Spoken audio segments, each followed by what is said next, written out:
What if death isn't the end, but merely a doorway? A 3-year-old boy in Lebanon points to a photo and says, "That was me." The photo shows a man who died years before the child was born. The boy then leads his parents to a village he's never visited, walks straight to a house he's never seen, and names people he's never met. Coincidence? Maybe. Except he also knows where a murder weapon was hidden, a secret known only to the deceased and his killer. Hey there, welcome to the Hidden Academy. Today we're diving into reincarnation, not as a religious belief, but as a phenomenon with thousands of documented cases that science struggles to explain. Think about it. Half the world's population, over 4 billion people, live in cultures where reincarnation is accepted as fact. From Hinduism to Buddhism, from indigenous traditions to ancient Greek philosophers like Plato, the idea that our consciousness continues after death has persisted across time and cultures. But here's where things get interesting. Over the past 60 years, researchers at the University of Virginia have collected over 2,500 cases of children with detailed memories of previous lives. Memories they couldn't possibly have acquired through normal means. These aren't vague feelings or deja vu. These kids recall specific names, places, how they died, and obscure details that can be, and have been, verified through historical records. Many even have birthmarks corresponding exactly to fatal wounds from their previous life. What if our modern understanding of consciousness is completely wrong? What if who you are isn't limited to this lifetime? In the next few minutes, I'll share evidence of reincarnation that's so compelling it's changed the minds of skeptical scientists. I'll reveal the patterns researchers have discovered across thousands of cases worldwide. And most importantly, I'll explain what this could mean for you, how understanding the continuity of consciousness might transform how you live this life. The universe might be stranger than most of us have been taught, and your existence might be far more extraordinary than you've ever imagined. Reincarnation isn't some new age fad. It's one of humanity's oldest and most widespread beliefs about what happens after death. Let's start with ancient India. Around 1500 BCE, the early Vedic texts introduced the concept of samsara, the continuous cycle of death and rebirth. But this wasn't presented as a new idea even then. It was described as ancient wisdom, already established for countless generations. The Buddha, born around 563 BCE, didn't invent reincarnation either. He built his entire spiritual system around understanding and eventually transcending this cycle. What's fascinating is that the Buddha claimed to remember all of his past lives in vivid detail, a cornerstone of his awakening experience. But it wasn't just Eastern traditions. In ancient Greece, Pythagoras taught that souls are immortal and repeatedly reborn. His student Plato famously described the myth of air in his work Republic, a detailed account of how souls choose their next lives based on their previous experiences. Plato wrote that souls carry with them their memory of former lives, which they can partially access through deep contemplation. This idea was so central to Greek philosophy that the great philosopher Socrates, facing his own death, comforted his followers by discussing his coming rebirth. Indigenous cultures worldwide, from the Native Americans to Australian Aboriginals, share remarkably similar beliefs despite having no contact with each other. The Inuit of Alaska, the Yoruba of West Africa, the Druids of ancient Europe, all taught that human souls return in new bodies. What's particularly striking is how these cultures describe the mechanism of rebirth. The Tibetan Book of the Dead, written in the 8th century, describes in extraordinary detail the experiences consciousness undergoes between death and rebirth, a process lasting 49 days where the soul's inclinations and unresolved issues determine its next incarnation. This ancient text describes how dying people often see deceased relatives appearing to guide them, followed by a journey through various realms before choosing, or being drawn to, their next life. Remarkably, these descriptions align perfectly with thousands of modern near-death experiences documented by researchers like Dr.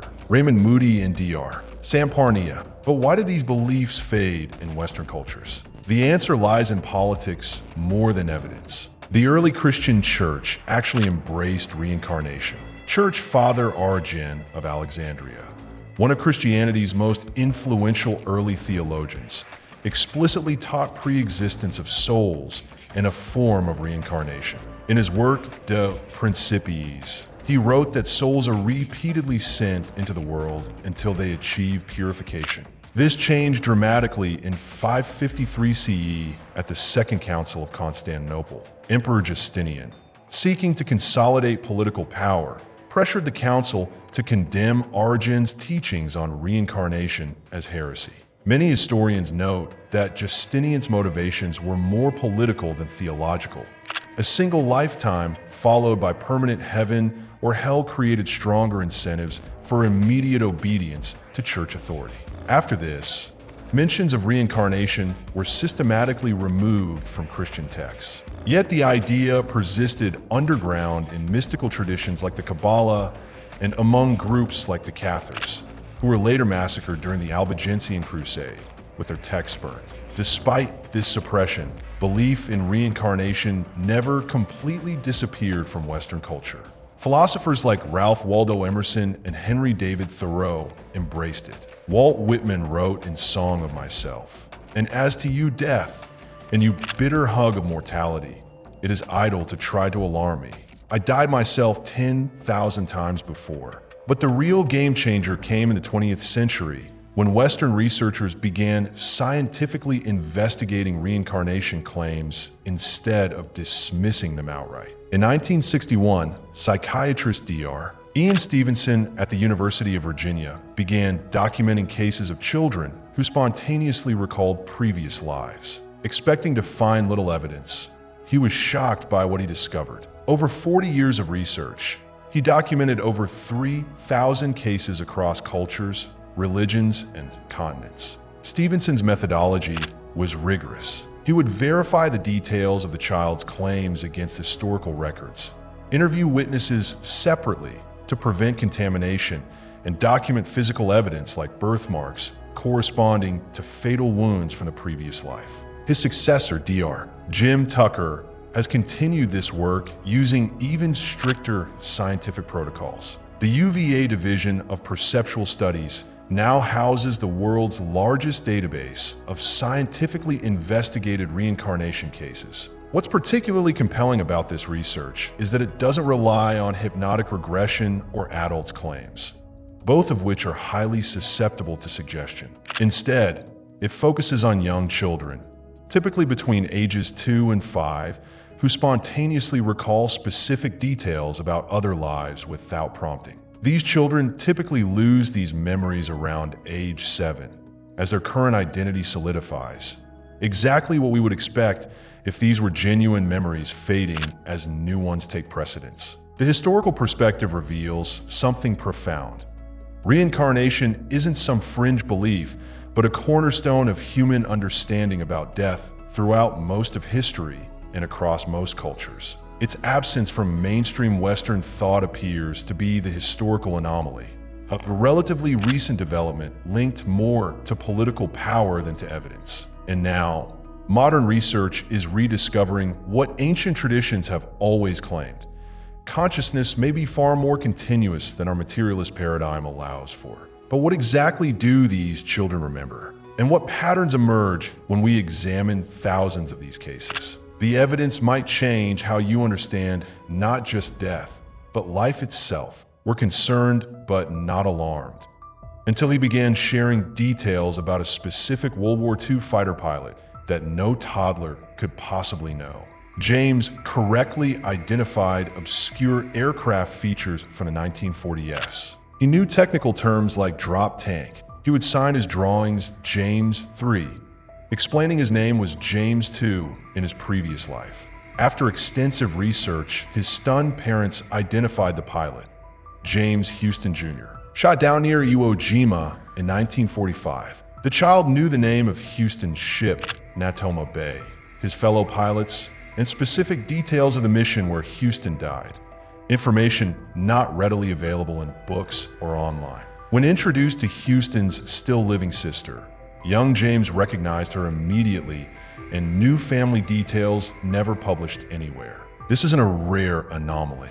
It's one of thousands of similar cases documented with scientific rigor. Let's look at the patterns that emerge when we examine these cases. First, most children begin describing past lives between ages 2 and 5, as soon as they can speak, but before significant cultural conditioning. They typically lose these memories around age 7. This timing pattern appears consistently across cultures. Second, the memories are often emotionally charged and specific. Children don't make vague claims like, "I was a king." They recall ordinary lives with precise details. Names of family members, villages, occupations, and how they died. Third, about 75% of these children recall violent or traumatic deaths. Dr. Tucker suggests intense, final moments may create stronger imprints on consciousness that carry forward. Fourth, and most compelling, many children have birthmarks or birth defects corresponding precisely to fatal wounds from their previous life. Dr. Stevenson documented hundreds of these cases, including a boy in Thailand with a distinctive small, round birthmark on his forehead and a larger irregular one on the back of his head. He recalled being shot in the head. Medical records of a deceased person he claimed to have been confirmed entrance and exit wounds matching the birthmarks exactly. A child in Turkey with malformed fingers who remembered having his fingers cut off during a farm machinery accident in a previous life. The person he claimed to have been did indeed lose those exact fingers in exactly that way.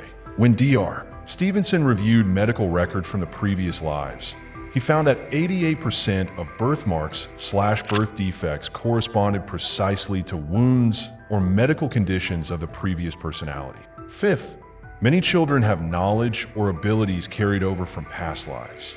A child in India with no musical training could play specific ragas on a sitar, music associated with the professional musician he claimed to have been. Children who recall lives in different cultures often speak words or phrases from languages they've never been exposed to. Some display phobias directly related to their previous death: fear of water among those who drowned, fear of knives among those who were stabbed. Sixth, these cases aren't confined to cultures that believe in reincarnation. Dr. Tucker has documented numerous compelling cases in the United States, England, and other Western countries where children had no cultural exposure to reincarnation concepts. One American case involved Ryan Hammonds from Oklahoma who, at age 4, began insisting he had another life in Hollywood. He provided specific details about actors, directors, and the layout of his former home, eventually identified as belonging to Marty Martin,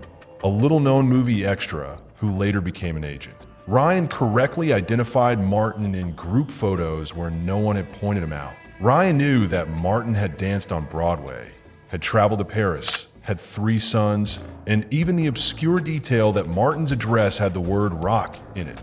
Martin lived on Roxbury Drive. None of this information was available online. When researchers verified these facts through Martin's daughter and public records, they found Ryan was correct about dozens of specific details, including that Martin had 2 sisters, his mother had curly brown hair, and they had a black car. The most mind-blowing detail, Ryan insisted Martin had 35 years when he died. Records initially showed Martin died at 59, seeming to disprove this claim. But when researchers dug deeper into birth records, they discovered Martin's death certificate was wrong.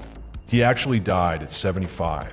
The 35 years remained mysterious until researchers realized Martin had been a dancer for approximately 35 years before becoming an agent. This case is particularly compelling because Ryan had no possible access to this information. Many details weren't even known to Martin's own daughter and had to be verified through obscure public records. What makes this research so powerful is that it doesn't rely on regression hypnosis or adult testimony, both highly susceptible to suggestion and confabulation. These are spontaneous memories from young children, often verified against historical records unknown to the families. But mainstream science struggles with these findings because they challenge the dominant paradigm that consciousness is merely a product of brain activity.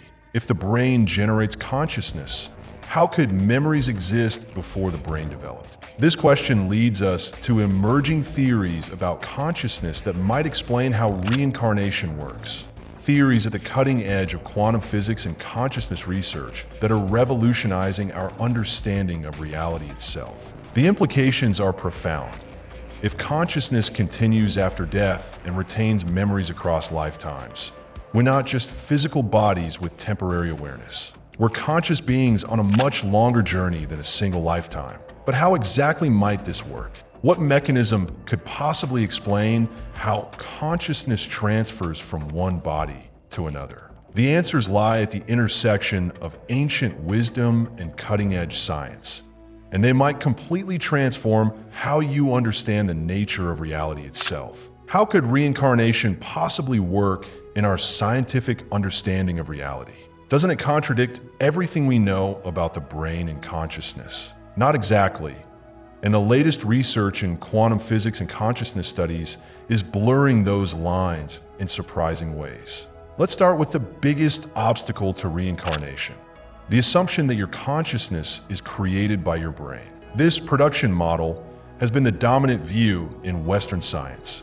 Your mind is what your brain does, like how a computer produces software. But this model faces a serious problem that neuroscientists call the hard problem of consciousness. Despite centuries of research, no one has been able to explain how electrochemical signals in brain tissue create the subjective experience of being you. There's no mechanism that explains how matter creates consciousness. This has led prominent researchers like Dr. David Chalmers and Dr. Donald Hoffman to propose alternative models where consciousness isn't produced by the brain, but is fundamental to reality itself. In this transmission model, your brain doesn't generate consciousness, but receives and constrains it, like a TV receives signals, but doesn't create the programs. Neurosurgeon Dr. Eben Alexander, who studied consciousness at Harvard Medical School, puts it this way: the brain doesn't produce consciousness, it filters it.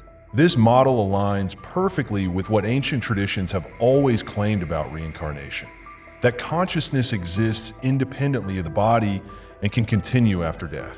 But is there any scientific evidence for this? Surprisingly, yes. It comes from quantum physics. The famous double-slit experiment shows that particles exist as probability waves until observed, at which point they collapse into definite positions. Somehow, conscious observation affects physical reality at the quantum level. Nobel Prize-winning physicist Eugene Wigner argued this demonstrates that consciousness is fundamental to the universe, not just a byproduct of brain activity. As physicist Sir James Jeans put it, the universe begins to look more like a great thought than a great machine. More recently, the information theory of consciousness proposed by Dr. Giulio Tononi suggests consciousness might be a fundamental property like space, time, or mass. Not something created by brains, but something brains tap into. This science is still developing, but it offers a framework for understanding how reincarnation might work. If consciousness is fundamental rather than emergent, it could persist independently of any particular brain, carrying information, memories, tendencies, traits from one physical life to another. This aligns remarkably well with ancient Tibetan and Hindu descriptions of consciousness between lives. What Tibetans call the Bardo state and Hindus call the subtle body. But the evidence goes beyond theoretical models. Studies on children who remember past lives reveal striking patterns that match precisely what we'd expect if reincarnation were real.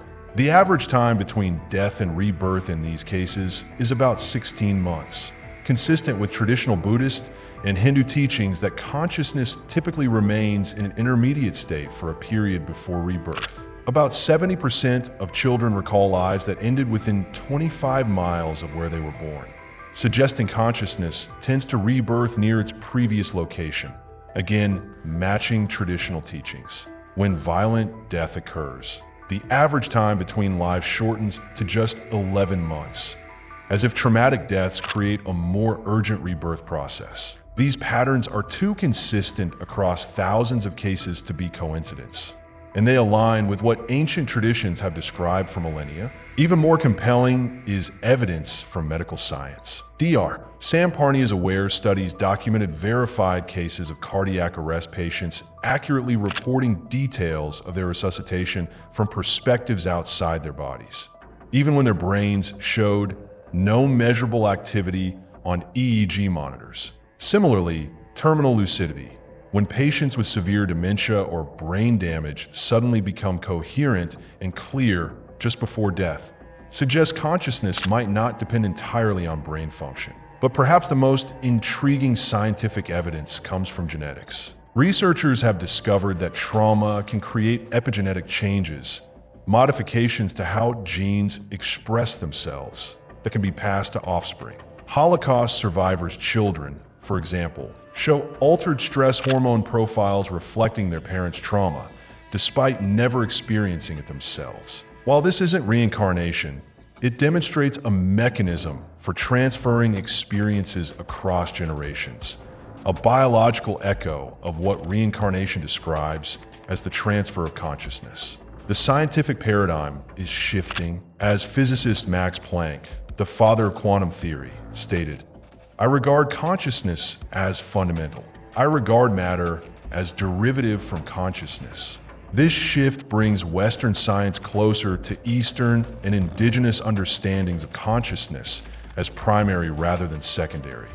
Exactly the framework needed to make sense of reincarnation.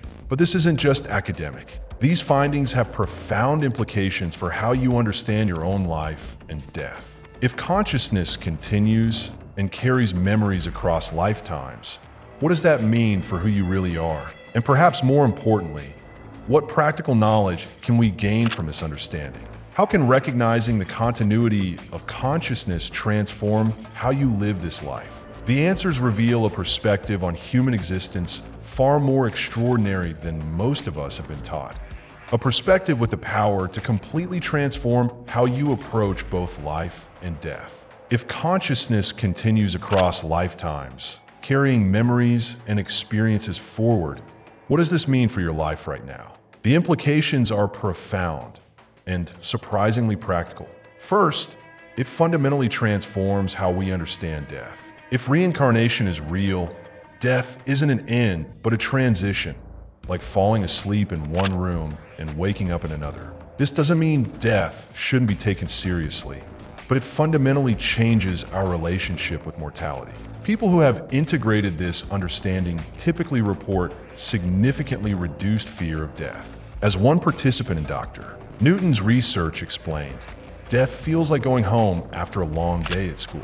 My body is the school uniform I won't need anymore. But the implications for how we live might be even more important. If consciousness continues across lifetimes, carrying the effects of our actions forward, then everything you do matters in ways most people never consider. The Tibetan word for karma, loss, simply means action. It's not cosmic punishment, but the natural continuity of cause and effect across the boundary of death. This perspective naturally encourages long-term thinking. When your horizon extends beyond a single lifetime, short-term gains at the expense of long-term development make less sense. As the Dalai Lama puts it, if you think you're too small to make a difference, try sleeping in a room with a mosquito.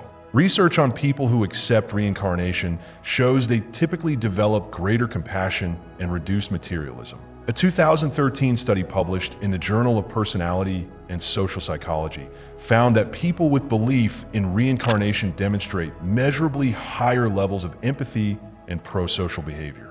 Why? Because if others will be you in future lives, or perhaps have been you in past lives, the distinction between self-interest and altruism begins to dissolve. This understanding also offers a new perspective on life challenges. If consciousness evolves across multiple lifetimes, difficulties might serve developmental purposes we can't see from our limited perspective. Dr. Brian Weiss, former chairman of psychiatry at MT, Sinai Medical Center, has documented thousands of cases where understanding past life connections helped resolve present life issues. People discovered that their inexplicable phobias, relationship patterns, or talents had roots in previous life experiences. One a doctor. Weiss's patients had an irrational fear of drowning, so severe she couldn't take baths or go near water. Through regression, she recalled drowning in a flood in a previous life. After processing this memory, her phobia completely resolved after 30 years of failed conventional treatments. Of course, whether these are literal memories or therapeutic metaphors remains debated, but the practical benefits are clear regardless of interpretation. But how can you apply this understanding in your daily life? Here are 3 practical approaches. First, life review practice. Ancient traditions and modern near-death experiences both describe a comprehensive life review after death, where we experience the effects of our actions from the perspective of those we affected. You can practice this now. Each evening, review your day's interactions from the perspective of others involved. How did they experience your words and actions? This practice develops perspective taking and empathy, regardless of whether reincarnation is literally true. Second, skill cultivation across lifetimes. If abilities can carry forward between lives, as the reincarnation research suggests, then developing skills becomes an investment with returns extending beyond this lifetime. Tibetan Buddhists call this planting seeds for future lives. Choose something meaningful to develop, whether it's music, mathematics, compassion, or courage, with the intention of continuing this development across lifetimes. This perspective transforms learning from short-term achievement to eternal development. Third, pattern recognition and resolution. According to both ancient traditions and modern regression therapy, unresolved patterns repeat across lifetimes until addressed. Examine recurring challenges in your life, relationship dynamics, specific fears, or situations that trigger strong reactions. Ask yourself, what might this pattern be teaching me? What resolution might it be seeking? Then consciously work to transform these patterns rather than just enduring them. The evidence for reincarnation also suggests that consciousness retains core qualities while cycling through different identities and circumstances.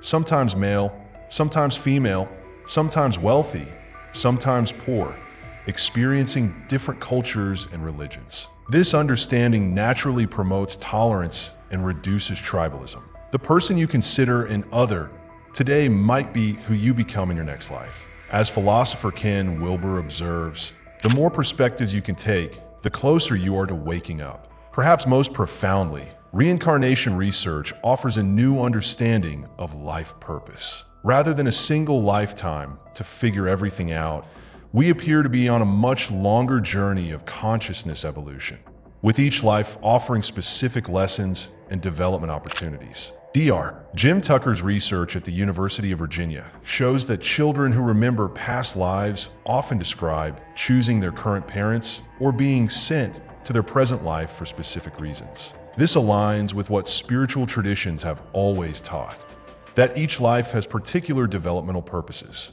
From this perspective, your unique challenges, relationships, talents, and circumstances aren't random, but potentially meaningful components of your soul's longer journey. The question shifts from, why is this happening to me, to what might this be developing in me? This doesn't mean passively accepting hardship as fate. Rather, it suggests engaging with life's challenges as purposeful rather than arbitrary. A perspective that research shows significantly increases resilience and meaning-making. As Viktor Frankl, Holocaust survivor and psychiatrist, observed, those who have a why to live can bear almost anyhow. Reincarnation offers a framework for understanding the deeper why behind our individual lives. Whether you view reincarnation as literally true or metaphorically valuable, this perspective offers profound resources for living with greater purpose, compassion, and perspective, seeing your current life not as your entire existence, but as one chapter in a much longer story of consciousness evolving across time. This understanding doesn't require religious faith or abandoning scientific thinking. It simply invites us to follow the evidence where it leads, even when it challenges our cultural assumptions about the nature of consciousness and reality itself. And that evidence increasingly suggests that you are not who you've been told you are. You're not just a temporary awareness created by your brain. You're something far more ancient, continuous, and extraordinary. A consciousness on a journey that extends far beyond the boundaries of a single lifetime. We began this exploration with a simple question. What if death isn't the end? The evidence we've examined, from thousands of children's verified memories to birthmarks matching fatal wounds, from quantum physics to consciousness research, points toward a remarkable possibility. That consciousness continues beyond physical death, carrying memories and qualities from one life to another. This isn't just some comforting spiritual belief. It's a perspective supported by rigorous research from institutions like the University of Virginia, by the consistent reports of children across cultures, and by emerging scientific models of consciousness that challenge our materialist assumptions about reality. When a child like James Leininger accurately describes the specific details of a World War II pilot's death that he couldn't possibly have known, details confirmed by military records and surviving veterans, we're confronted with evidence that cannot be easily dismissed. When researchers document hundreds of cases where birthmarks precisely match wounds from a previous life, confirmed by autopsy reports, we're seeing physical evidence that challenges our understanding of how consciousness relates to the body. And when quantum physics reveals that consciousness appears to be fundamental to reality rather than merely a product of brain activity, we begin to glimpse a scientific framework that could explain how reincarnation might work. This understanding bridges ancient wisdom and cutting-edge science. What Tibetan Buddhists have described for centuries as the continuity of consciousness across lifetimes increasingly aligns with what quantum physicists and consciousness researchers are discovering about the fundamental nature of reality. The implications transform not just how we view death, but how we approach life itself. If consciousness continues, carrying the effects of our actions across lifetimes, then everything you do matters in ways most people never consider. Your development doesn't end at death, but continues on a much longer journey than a single lifetime. The compassion you develop now, the wisdom you gain, the patterns you heal, all of this appears to carry forward. This doesn't mean we should ignore this life in favor of future ones. Quite the opposite. It means this life takes on even greater significance as part of a continuous process of consciousness evolution. Every interaction, every choice, every moment of growth becomes part of a much larger story than we typically recognize. But perhaps the most profound implication is what this understanding reveals about who you really are. You're not just a physical body with a temporary awareness that blinks out at death. You're not just your name, your job, your roles, or your history in this lifetime. Those are just the current chapter in a much longer story. At your core, you appear to be a continuous consciousness on an extraordinary journey across lifetimes, learning, growing, experiencing the universe from countless perspectives. This is what the evidence increasingly suggests, and what ancient traditions have always maintained. This understanding doesn't require religious faith or abandoning critical thinking. It simply invites us to follow the evidence where it leads, even when it challenges our cultural assumptions about the nature of consciousness and reality itself. Tonight, as you drift towards sleep, remember that you've experienced this transition of consciousness countless times before. Sleep has been called little death by many traditions because it mirrors the larger transition of death. Consciousness withdrawing from physical awareness, experiencing other realms, then returning transformed. You've mastered this transition so thoroughly that you do it without fear every night. Perhaps death is similar.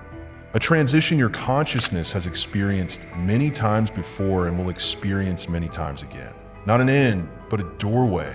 This perspective doesn't eliminate the pain of losing loved ones or the natural grief that accompanies death, but it offers a broader context for understanding these transitions, seeing them not as final endings, but as changes in form for a consciousness that continues. As you move through your life, consider the possibility that you're not just creating this life story, but contributing to a much longer narrative of consciousness evolution. Let this perspective inform how you approach challenges, relationships, and your own development? What patterns might you be working to resolve across lifetimes? What capacities might you be developing for the longer journey? What compassion might you extend to others if you've been them in past lives, or might become them in future ones? The evidence for reincarnation invites us to recognize a profound truth.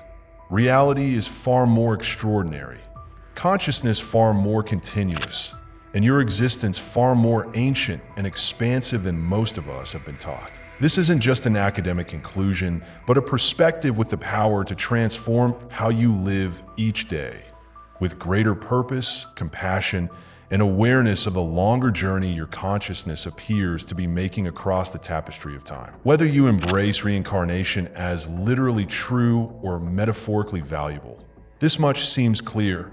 You are not who you've been told you are. You're something far more extraordinary, a consciousness whose journey extends far beyond the boundaries of a single lifetime. And that recognition changes everything.